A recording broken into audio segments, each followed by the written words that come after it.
Hello, Jet Setters. I'm Jeb Brooks from greenergrass.com. I'm in Seattle. I need to make my way over to Boise, so I'm going to fly with Horizon, or Alaska's regional partner. I travel a lot on short, regional flights like this one. So much that the experience has become largely unremarkable. Keep watching to see how Horizon Air redefined regional travel for me. In Seattle, I made my way down, up, through, and up again to find one of the most beautiful airline clubs in North America. It's Alaska Airlines' newest club and is located in the North Satellite on the mezzanine level. It was, for me at least, a bit hard to find, but I've always struggled to get around Seattle's airport. I find it kind of confusing. But this brand new 15,800 square foot flagship club was worth the search. I'm currently working on an Airports Revealed episode about Seattle. There's a lot to share about this remarkable airport, so keep an eye here on the channel later this year for that. Airports Revealed episodes require a ton of coordination, planning, and permission, so thanks for bearing with me as I continue to make them slowly. Hey, and if you haven't already, don't forget to click the subscribe button and ring the notification bell so you don't miss them when they come out. Anyway, back to the lounge.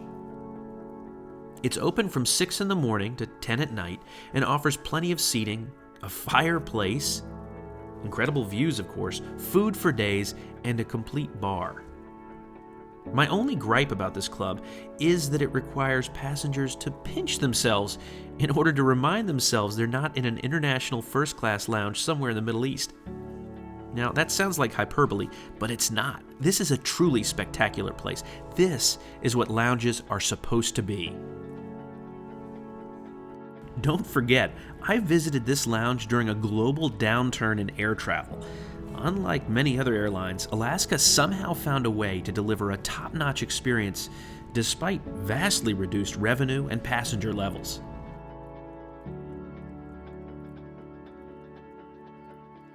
Today's flight would be in a Bombardier Q400 operated by Alaska's regional partner, Horizon. It's commonly known as the Dash 8, and it's a turboprop airplane that traces its roots all the way back to 1984. Unfortunately, some passengers are put off by the propellers, but there really is not a reason to feel that way. The Q400 has a very good safety record, and the fact of the matter is that the turboprop engine shares a lot in common with the traditional jet engine. In fact, both are powered by turbine engines and are essentially the same thing, which means they're equally safe.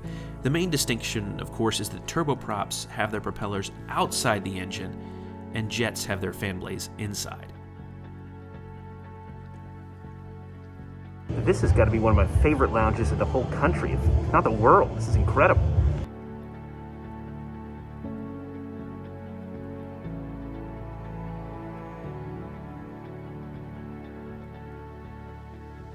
But all good things must come to an end. Boarding time approached, and I was so sorry to have to leave this club. No joke. No joke. This experience makes me want to move to an Alaska hub. This is absolutely out of this world. Flying a regional airplane like a Q400 requires passengers to gate check their bags. I honestly prefer this because it means bringing a rolling suitcase without having to search for overhead bin space. It's the best of both worlds. I never get tired of boarding from the ramp, especially when the weather's as nice as this. But leave me a comment. Are you with me on Team Ramp or are you Team Jet Bridge? I've yet to see anything other than beautiful weather in Seattle. I think the whole rainy reputation is really a lie to keep us out. But what do I know? The plane is arranged in a 2-2 configuration. It seems like Horizon may have reduced its cost by limiting the amount of padding in these seats. There's 76 of them, and they're 17 inches wide and offer 31 inches of pitch.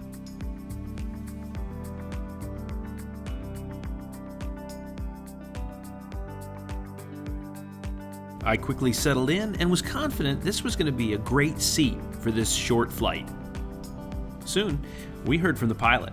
It is a beautiful day outside, and from the other pilots I've talked to that have flown today, it's going to be a nice smooth ride. Maybe a couple bumps here and there as we go over the mountains. Again, to us up front, we do really appreciate you choosing to fly Alaska Flight 2480 to get yourselves over to Boise. For me, seeing the engine start on a Q400 is almost as cool as hearing the GE90 on a 777 spool up. If you'd like to see the complete video, there's a link in the description below.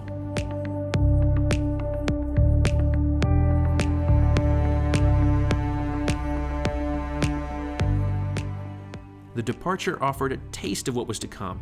Beautiful views. The views distracted me from the lack of in-flight entertainment, which, let's be honest, is not required on routes this short. Again, our flight time was just over an hour. The tray table's a nice size. Horizon offers a choice of beverages and a small snack on board. Trips over 350 miles after 10 a.m., like this one, also offer a glass of wine of the day or a complimentary pour of the beer of the day. I sipped the wine as we passed over some absolutely breathtaking scenery.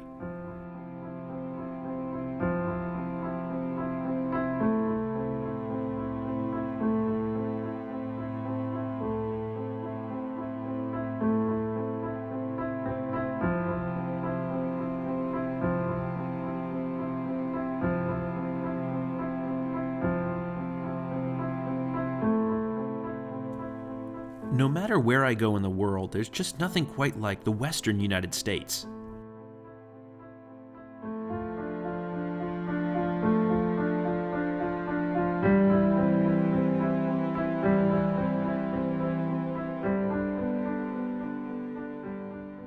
This Horizon experience reminded me of my flight on Porter Airlines just a few years ago.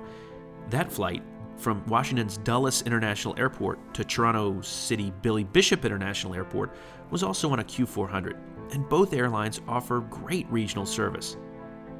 I think Horizon is defining what regional flights should be.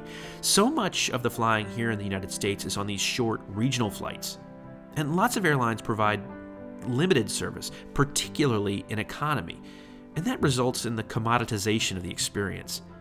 Now, I found that Horizon has chosen a different path, and for me at least, the experience was fantastic. I think I'm going to seek out more opportunities to fly Horizon and its partner Alaska. I was so impressed with their frontline crews, the onboard service, and the airport experience. All that combined to become some of the best in North America. I can't wait to fly with these guys again. How about you? Are you planning to fly with them soon? Leave a comment, and between now and then, See you in the sky.